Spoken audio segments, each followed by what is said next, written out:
Right, so this panel is, as we mentioned, mostly about how do we engage the citizens, our citizens, the places where we live. And I would like to do a brief introduction, if we get it all going. Are you ready? There we go. So how can we connect and engage citizens through technology?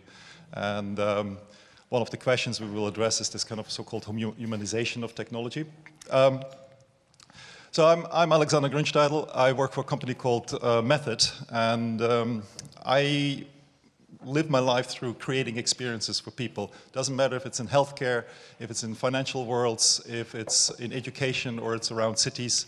It's about how we communicate, how we interface with the people we design for. And I'm interested in cities through that, how you create the technology. And I started realizing that technology actually shapes cities through people's behaviors. And the question was, for example, what happens if Uber, Airbnb, and Tinder merge? It will have an effect on the cities. We already know that people are designing places to actually reflect Airbnb requirements. So what happens if cities are defined by Amazon, by online shopping? What happens if citizen activism becomes so big that it actually starts changing the nature of the communities? What happens if brands on a global scale start affecting cities? So how do we engage with these? I live in Camberwell. I live in a place which is extremely multicultural. My community is made out of people coming from all parts of the world, from Nigeria, over Australia, over India, over Bolivia. But then I realized I'm not really engaging with these people, but they are so-called part of my community. So how do I do that? And today I really want to understand, what can we do to bring us together, and what do we do with technology? So what makes a community? Is it the location we live in? Is it the geographic origin? Is it our religion, our beliefs, the school our children go to, our professions, our income, our lifestyle choices, or am I a cyclist or the motorist? We talked about these things today already. So who do we identify with? Now, this goes really quick. I want to show you a very low-tech approach. And this is from Ashok Sukumaran. He did this about 10 years ago. These two poles connect two parts of a city. If you push a button, it connects a poor to a rich part of the community in Mumbai. The interesting thing is people started following the trail of light to find out what people were doing on the other side in another community, which otherwise would not interact with it. Very low tech. So I'm interested in how people are not just, how they engage, how they experience it, so how they aware of the service that we offer, are they passive, how they participate, do they contribute, organize. So these are the kind of things we will probably talk a little bit more about today.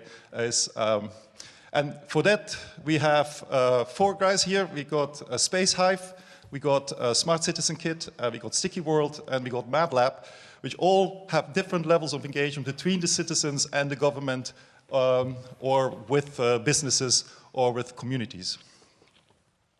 So may I introduce, from MadLab we got here Calow. From Spacehive we got Niraj Dattani. From Stickyworld we got Michael Kohn, and from Smart Citizen Kit we got Tomas Diez. Please. So what we're doing what I call a lightning speech. So everybody gets 20 seconds and 9 slides to introduce themselves, and then afterwards we go together and address a couple of questions together with the audience. So the questions we will focus on is, what do we do? How do we humanize the cities? What is actually the meaning of humanizing? How can we build engaged communities in the digital age? What are the key considerations to engage or launch in these smart city programs? Because it's very, very difficult. It's very, very hard to engage with people. What are the successes? What are we learning from failed projects? And then together might we have a discussion about what the future is looking like. Please, Asa. Great. So, hello everyone. My name is Asa Calow. I'm a technologist.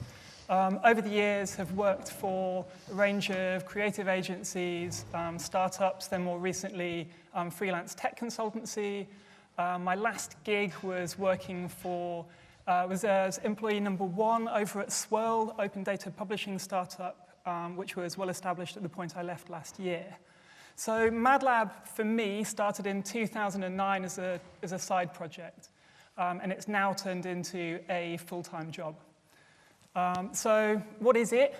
we describe it as several things, but primarily it is a grassroots innovation hub. It's based in Manchester city centre and now also a secondary space over in Salford. It was born out of an instinct that an open access street level space for technologists in Manchester would be a really good thing. And about this, our instinct was right. We are now bursting at the seams, more than 70 activities, meetups, workshops, all kinds of things that happen in the space every month. In terms of turnover, we're a not-for-profit, but we've gone from £10,000 in the first year to £600,000 this year, and we haven't hit an inflection point yet. In terms of the business model, it's been emergent rather than designed. So we see this as a strength, not a weakness, because it means that we can work with our audiences, both in terms of what people want, but also the skills and capabilities of the people that come forward to our organization as well. Something that happened very early on was we built a professional development program, so covering all kinds of new technologies, so Internet of Things naturally. We've also found ourselves more and more in the position of being a really good partner for other organizations, so councils, universities, NGOs, all kinds of people. So some examples of the kinds of things we've done. So we did a project with Lancaster University funded by the EPSRC for hardware co-design with hard-to-reach communities in Morecambe. More recently, we've worked with the Arts Council and Innovate UK to set up a creative practice accelerator program. We also work with people like the councils as well, so things like Digital Skills Women in Greater Manchester, which is a volunteer-led program that we delivered through Manchester Libraries. It's been really successful. We're scaling that up. And then also, more recently, we found ourselves in the position where we're acting more and more as a facilitator and consultant to other organizations which really want to access this kind of citizen knowledge and work with grassroots technologists and get involved in the collaborative economy and the sharing economy as well. So hopefully that answers the question without answering it. Thank you. Looking forward to the conversation that happens as a result. Great. I think I'm going to stand up. So I'm Niraj Dattani from Spacehive. Spacehive was founded 4 years ago by a former architectural journalist called Chris Gorley, and we are a crowdfunding platform. Now, when we talk about engagement and engagement with citizens and with people, I think crowdfunding's quite interesting in that context, because what you have is you have a platform where anybody can put up an idea. So this is your kind of your blank canvas. But then you also allow anybody to get involved with those ideas, and primarily it's through funding. But this creates interesting dynamics. Now, one of the main things about crowdfunding is that it's an all-or-nothing model.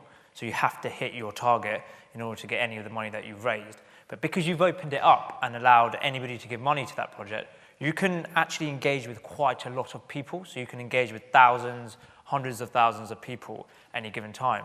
And because they're giving money to something that they know without their contribution is not going to happen, it can create this really authentic relationship of I've made something happen. And that's really, really quite genuine.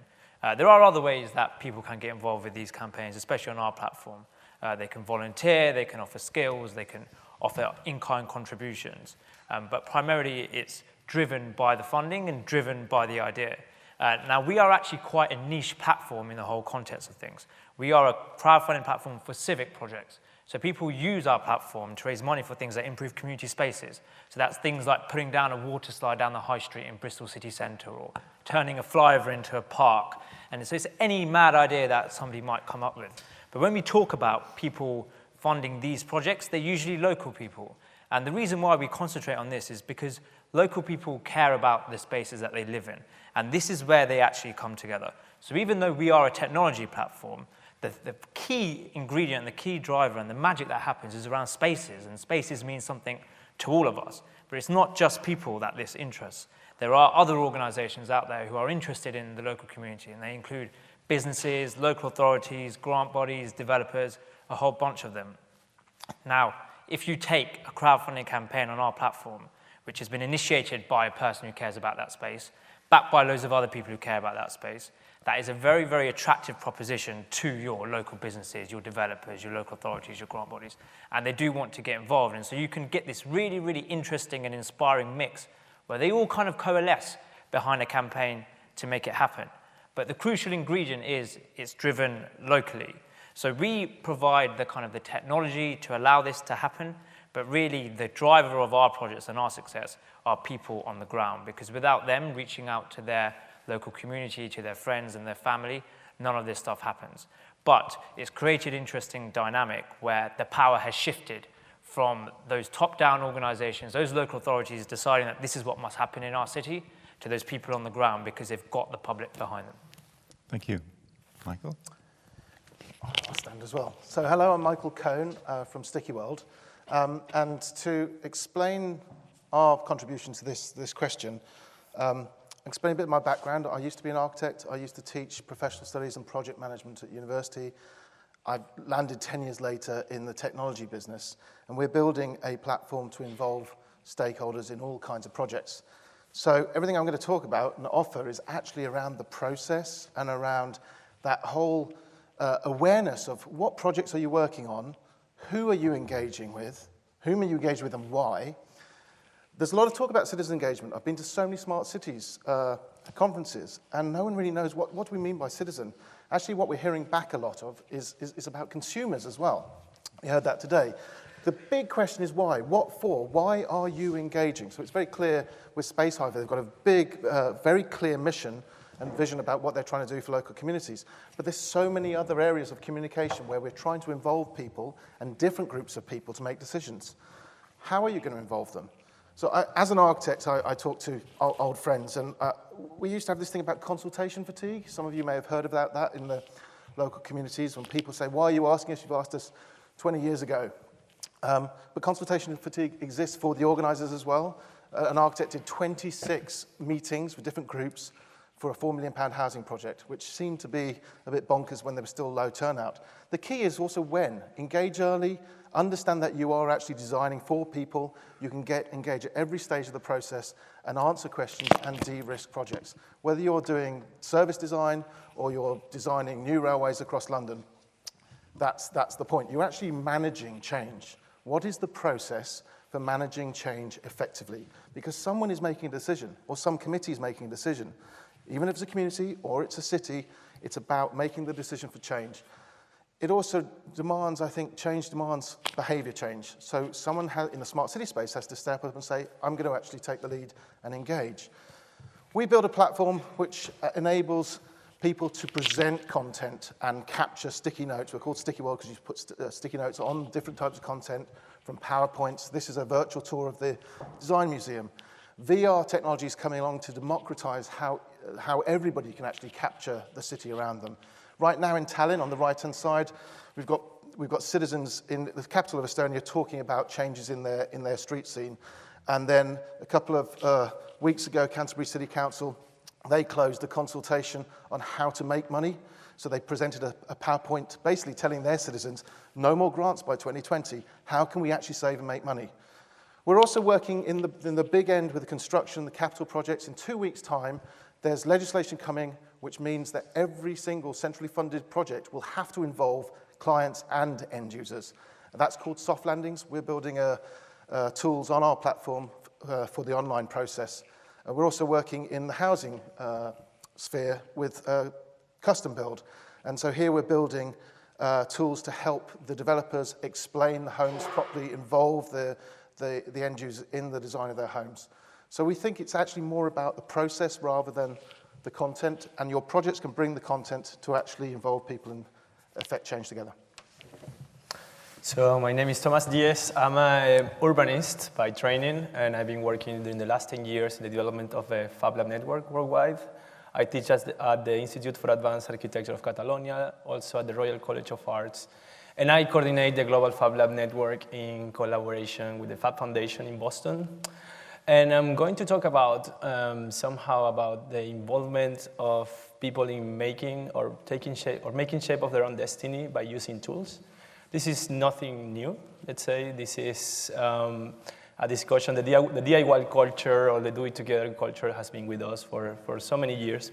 But the significant difference is now we can connect practices, we can connect people in an unprecedented way. This is part of ethos of Fab Labs, which are fabrication laboratories that are located in places, in specific places where people can make almost anything. But most importantly is these labs connected into a global network that basically turns into a global brain that is developing projects that they can be produced elsewhere. So I've been directing the Fab Lab Barcelona in Spain, which contain also the Green Fab Lab. Is a laboratory that we have in a park in the mountains near to Barcelona, where we are developing circularity practices in how we make things, thinking about the future of supply chains and also the relationship between technology and nature. Then the next scale for us is actually thinking about how we can use these laboratories, not only to make things that only geeks can understand, but actually to start to scale up projects, products, and processes that can transform cities. Coming not only from the idealism on how citizens can make their own things, but actually connected into scalable strategies and also distribution strategies. This is a project that we took it into a city level in Barcelona with the development of a policy in order to develop Fab Labs as a public infrastructure, now being done in other cities like Sao Paulo in Brazil. This is leading me to one example, and it's actually the Smart Citizen project. That is, I'm going to talk a little bit about it. Which is a sensor kit that people can use to capture data and share it in their cities, but it's actually claiming an attitude in opposition to the smart city, the smart citizen. 5 years ago, when we created it, nobody was talking about it. It was only Ericsson and IBM talking about technology in smart cities. So this is what we do, and it comes from and this presentation is actually a reflection of understanding that we are doing all these programs within our lab in Barcelona. Smart Citizen is one of those, and we are basically relaunching it and rebranding it as the Fab City Research Laboratory, which is a project that we are kicking out just now, maybe 1 week ago, and we'll look into the influence on Fab Labs to transform the urban space, starting from the empowered citizens. That's me. Thank you. Great. So let's have a chat. Slightly different. So we have actually two different types of engagements sitting here. So one is the kind of direct engagement with activities in the cities and projects, more project-based, and the other one is more the kind of hacking, building, making stuff themselves. One of the key questions having is the so-called humanization of technology, and all of you mentioned this kind of this hacking attitude. And I would like to actually start with Alpha. I'm very interested to hear, how do you get people to make stuff? How get you mentioned, Thomas, you mentioned the geek, and how do you get out of the geeking side of things? When does it become something which is part of the wider community? Well, I think one of the key drivers that's, I think, kind of been underpinning quite a lot of what we're talking about here is that a lot of the underlying technologies have become a lot easier to get to grips with and start to really tinker with. So the kinds of things that are now quite familiar, like Raspberry Pi and Arduino, and like these kinds of technologies, are specifically designed for non-engineers to start kind of working things out. But they still have a quite high threshold to get into. They look technical. They look like the insides of a product. Yes, they do. But the key thing is that it allows for a much more natural cycle of putting things together. So you don't have to fight against the technology works with you, which then means that you spend less of your time kind of like sat there with a soldering iron in hand going, how on earth do I make this work? Mm-hmm. To actually spending more of your time actually sitting down with people saying, okay, what should we do here? Who are you? How does this work? Okay. Thomas. No, I think one of the critical things is that the goal, the technology is just the means. So it's not the goal to actually use or make something. The goal is actually, okay, what you really want to do. Mm-hmm. And probably you need to make something or not. It's try to understand that the technology is not actually what are we aiming for. We don't want everyone to become a geek somehow, no? It's not like a common make because it's good for whatever you think is good for you. It's about understanding how this, actually this opportunity that we have, probably unprecedented, on the access to these technologies that is not only isolated technologies but connected, I think it's quite important in order to rethink how we are making things in general. I mean, where the furniture that we're sitting on is coming from and how that affects our larger systems. And having this opportunity of making people closer to how things are made and understanding this making process probably can produce some cultural shift and maybe get closer to a humanism and not mechanicism as we are today. Yeah, I think it's really interesting what you guys are doing, and it takes me back to something that Bill said to me earlier about the technology should be invisible. And I think the point that you make about, oh, this is still seen as geeky or whatever, a lot of the work that we do and kind of all of us over here do is about making it as mainstream as possible. And in that context, the technology doesn't matter to the average person. It's what they can actually do with it that matters. So all that kind of complicated, geeky technology stuff needs to almost kind of happen in the background. So how would you do that if a project comes up on Spacehive and you think, actually the solution would be a particular type of sensor technology? How would that work? Yeah, I mean, we don't actually get involved in that kind of side of it. Our role is to make it as easy as possible for people to change the spaces that they live in. And the thing that we've focused on is the fundraising side of it, because we believe that with money comes power, and if you have lots of people voting with their wallet for change to happen, that's when you can actually make change happen. So that's what we've focused on. But we can bring in partners who are interested in helping those people with ideas, who want to engage with their communities or the public to help them figure out, oh, okay, is it a sensor that I need over here, or is it this that I need? I've got to tell you, the people that use our platform are years and years away from actually thinking about that kind of stuff. They're more interested in, can we have an accessible ramp there up to our community centre, or can we put something fun in the festival, or can we put a piece of artwork over here that will excite people? This brings me actually to the next point, and that is the issue of engaging people. So bringing people actually on board, discovering what I meant, be aware of it. So Michael, when you work on Stickyworld, how do people actually find out what's actually available? So we sell software to the communications team or the project manager, and we're in terms of us looking at the smart cities market and finding out, well, who is the customer? We're looking for those people that understand involving different groups of people is important to their project. So in the case of, if you take your projects and you are trying to engage the wider audience around the technologies that are happening in your face-to-face events, there's a person in your organization that's reaching out to everybody and demystifying what's going on. And I think the same in your space. So we're really focusing on making a tool that communicators want to use to get their stories out, explain that there's an opportunity to get involved, and bring in the different experts. That can be public with citizen engagement, or often it's private projects where you're just inviting, we need the architect or the landscape architect to do the ramp. So let's bring them in to the conversation. So how are, in your case or in Spacehive, how do people in the first place know about it, and how do you build the community around it? How do you engage people? Because it's still a website, there's an app. There's an app? There's not an app. No app. One of the things that we have communities using Stickyworld for localism, for neighborhood planning. Yeah. And one of the great things that they do to promote the online engagement is to have a face-to-face event. So you actually do have a meetup.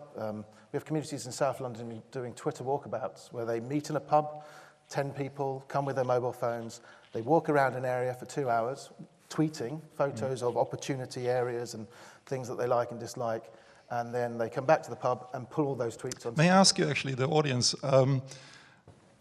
using walks and explorations of the city as a kind of small group of people to identify issues is quite popular, and it happens in all kinds of different sectors these days. Who has been participating in any of these? Show of hands, please. Very few. Okay. So we're told it's a great thing for community because it's fun. It's face-to-face and fun. Yeah. It takes a very short amount of time to get a little spur of activity. Because your question is about how do you promote? As well. How do you promote even the know that opportunities it's to get available, if involved? it's even there? So a Yeah. lot of, especially the discussion of IoT in the city, there's the question, is it transparent or is it something that I actually know about? Yeah. Have you ever No, something? I wonder what we want to engage citizens for. Good question. It's like, it seems like engagement is the ultimate goal. And I think in order to do what? And I think that's relates probably with one of bigger questions that I think we should make ourselves as a whole. It's like the way we live is really not gonna last for a long time. So I think that for me there is a common goal. When it's like a very powerful common goal, then the engagement can happen. Yeah. The means could be anything, but I think that's. Well, I think in our world, for example, in our company, we designed the Microsoft band, and it's quantified self. Yeah. And what we see is that people buy into the product, and then you see a spike, and then you see a massive drop-off because, as I call it, at some point I just don't want to have another pie chart for breakfast. And how do you do that? And anyway, How do you not have a pie chart for breakfast? I don't love to. No, I eat it. I mean, just But a little bit more about this this engagement. It's two-sided. Simple, please. So the second slide I showed was, citizens, consumers, communities.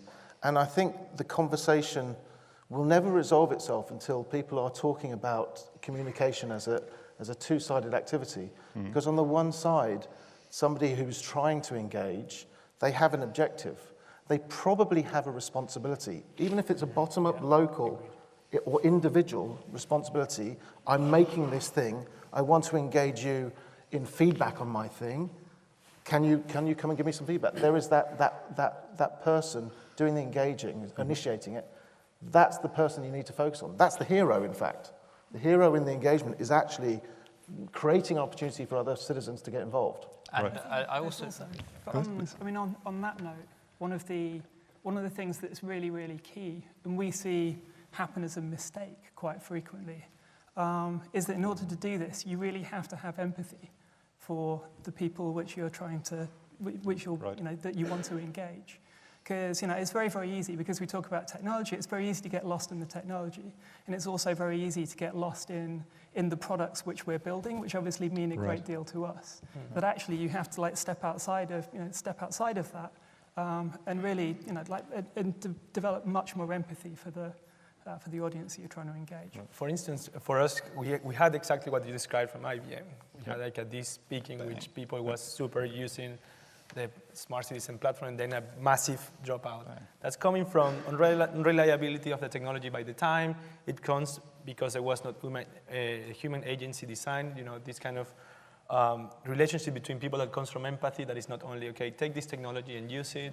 It comes also from finding useful for my everyday life. I'm talking about like a pure development of technology in this case, no? But I think there is like a combination of many things that come together in terms of this engagement. And also, the ultimate thing is like, what is the engagement for? Yeah, you must have an objective. Yeah, I mean, for me, and with that kind of all of these tools, you engage because you believe in people and you believe that they have something to offer to your process in order to improve it. And the kind of the things that are in place already are only designed for a kind of a narrow segment of the audience to participate in it. And if you broaden that out, then our collective participation in it will end up in a better result. For us, we choose spaces. So we say if everybody gets involved in shaping our spaces, then we'll have better and more creative communities that we live in. But you could be choosing anything at this point. Unfortunately, we're running out of time. I think this session should last way longer because I think the key issue is literally the citizens and the way we connect to them and how we communicate. And I think empathy and how through empathy we can affect the behavior of people and through behavior kind of motivate them to participate more. Perhaps actually the question could be, do you need to participate in the first place? But